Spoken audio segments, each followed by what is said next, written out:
वृष यानी टॉरस राशि का भविष्यफल। और ये भविष्यफल जो होगा ये जून से लेकर और 31 दिसंबर तक का होगा। हमने सोचा कि एक एक महीने का तुम करते रहते हैं, अगले 6-7 महीने का भविष्य करते हैं, तो इसमें रिजल्ट को हम बढ़िया से आपको दिखा सकेंगे। और हमारा भविष्यफल जो होता है टेक्निकल होता है। तो पहले ग्रहों की स्थिति की हम बात कर लेते हैं। आजकल जो बृहस्पति है वो उच्चका है और कर्क राशि में चल रहा है, और ये शनि के साथ में एक त्रिकोण बनाए हुए। और त्रिकोण हमारे यहाँ ज्योतिष में इसको हम बहुत अच्छा मानते हैं। त्रिकोण जब होता है कभी कभी ग्रहों के बीच में, तो एक सुंदर तालमेल बैठाता है। तो उसमें एक ग्रह के रिजल्ट ना मिलके हमको दोनों ग्रहों के रिजल्ट मिलते हैं। और मान लीजिए किसी ग्रह की कोई नेगेटिविटी है तो दूसरा ग्रह उसको स्वतः ही शांत कर देता है या कई बार खत्म भी कर देता है। तो पहली स्थिति ये है।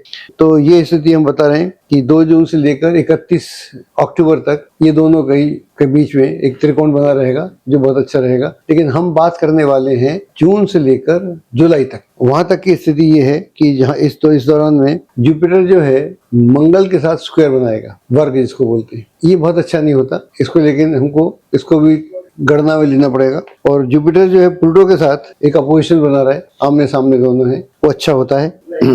जुपिटर सन के साथ में एक सेक्सटाइल बना रहा है, that is also very good. और यह स्थिति है यहाँ पर।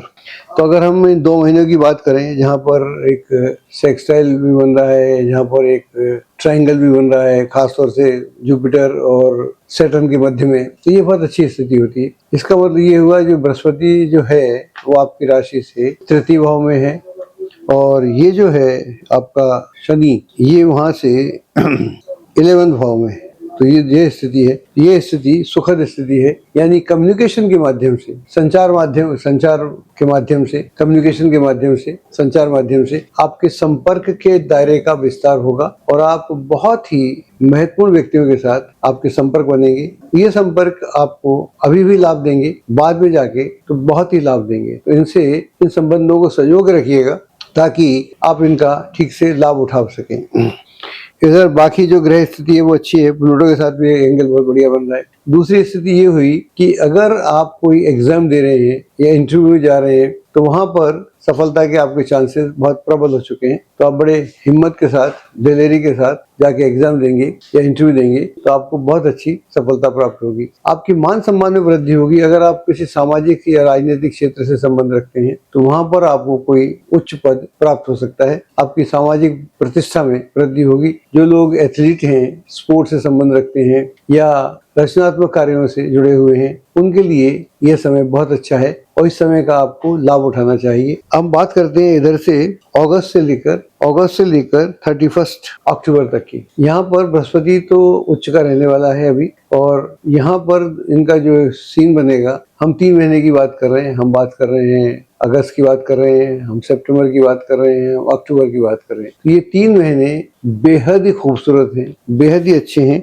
यहाँ पर सन जो है बृहस्पति के साथ जुड़ जाएगा। हालांकि तब बृहस्पति अस्त हो जाएगा, लेकिन उसके बाद भी उच्च का बृहस्पति है, उसमें बहुत ज्यादा फर्क नहीं पड़ेगा। ये घटना कुछ दिनों के लिए रहेगी। उन दिनों के बाद में पुनः बृहस्पति उदय हो जाएगा और उसका ठीक से रिजल्ट देगा। तो ये वो समय है जहाँ पर कम्युनिकेशन जो आपका मेन ऑब्जेक्ट है, कम्युनिकेशन, अगर आप किसी कम्युनिकेशन के क्षेत्र से जुड़े हैं, टेलीविजन से या और कोई कम्युनिकेशन माध्यम हो सकता है, तो उस माध्यम से आपकी प्रतिष्ठा में वृद्धि होगी। यात्राओं का सिलसिला बहुत बना रहेगा। यात्राएं ये आपकी शॉर्ट डिस्टेंस भी होंगी, यानी विद इन कंट्री भी होंगी, और कंट्री के बाहर की यात्राएं भी होंगी। इन यात्राओं से आपको पर्याप्त मात्रा में लाभ होगा। आपकी सामाजिक प्रतिष्ठा में वृद्धि होगी। पारिवारिक वातावरण खुशनुमा बना रहेगा एवं परिवार में कोई शुभ कार्य भी संपन्न हो सकता है। अगर आप जमीन जायदाद खरीदने का प्लान कर रहे हैं तो मैं समझता हूँ यह समय आपके लिए बहुत अच्छा है, और उसके लिए जो भी आप प्रयत्न कर रहे हैं उसमें आपको आशातीत सफलता प्राप्त होगी।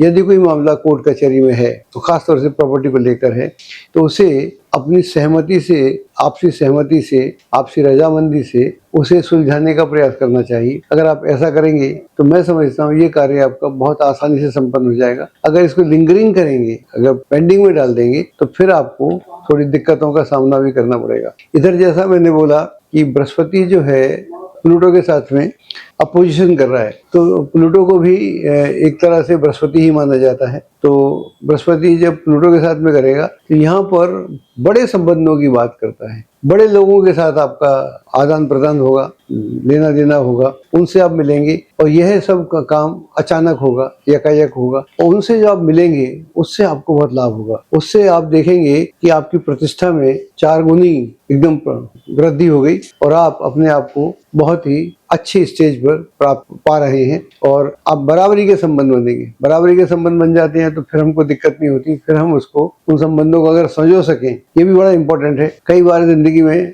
बड़े लोगों के साथ संबंध तो आसानी से बन जाते हैं लेकिन उनको संजोना पड़ता है, क्योंकि बड़े लोगों का स्टाइल जो है, उनकी बैकग्राउंड कुछ ऐसी होती है जिसमें अगर हम उस बैकग्राउंड से नहीं है तो फिर हमको दिक्कत आती है। तो यहाँ थोड़ी सावधानी बरतने की आवश्यकता है। अगर ऐसे संबंध बनेंगे तो निश्चित तौर पर तो फिर आपको सावधानी बरतनी पड़ेगी कि ऐसा ना हो कि आपसे कोई मिस्टेक हो जाए कि संबंध बना बनाया धराशायी हो जाए। इसकी भी संभावना कहीं ना कहीं बनी रहती है, तो इसको आपको ध्यान अवश्य रखना चाहिए।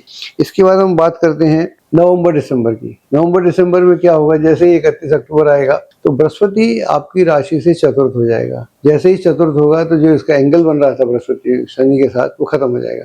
तो यह जो समय है ये थोड़ा सा चिंता का समय है। यहाँ पर जोखिम नहीं उठा सकते, यहाँ पर डोमेस्टिक इश्यूज हो सकते हैं, पारिवारिक झंझट जो हैं, पारिवारिक मसले हैं, सडनली क्रॉप अप हो सकते हैं। बच्चों के साथ, पत्नी के साथ, पति के साथ संबंध खराब हो सकते हैं और गलतफहमी हो सकती है। कई बार गलतफहमी छोटी छोटी बातों पे होती है, वो गलतफहमी बहुत बड़ी हो जाती है। तो ऐसी किसी भी गलतफहमी के लिए आपको ध्यान रखना चाहिए, वो ऐसा ना हो। इसके लिए आपको जो भी मुनासिब समझे, जो भी उचित आपको लगे, वो आपको अवश्य करना चाहिए। और काम तो आपके बनेंगे, लेकिन फिर भी अगर कोई पूंजी निवेश संबंधी स्थिति बनती है तो उन लोगों से अवश्य परामर्श करें जिन लोगों को आप इस लायक समझते हैं कि वो आपकी मदद कर सकते हैं। धैर्य और संयम बनाने की आवश्यकता है, खासतौर से इस समय, वरना पूरा वर्ष जो है आपके, पूरा आधा से आधा वर्ष आपके लिए अच्छा है। धन के लिए अच्छा है, शांति के लिए अच्छा है, सुख समृद्धि के लिए अच्छा है, घूमने फिरने के लिए अच्छा है, आध्यात्म के लिए अच्छा है, धर्म के लिए अच्छा है और कुल मिला के यह एक अच्छा समय है।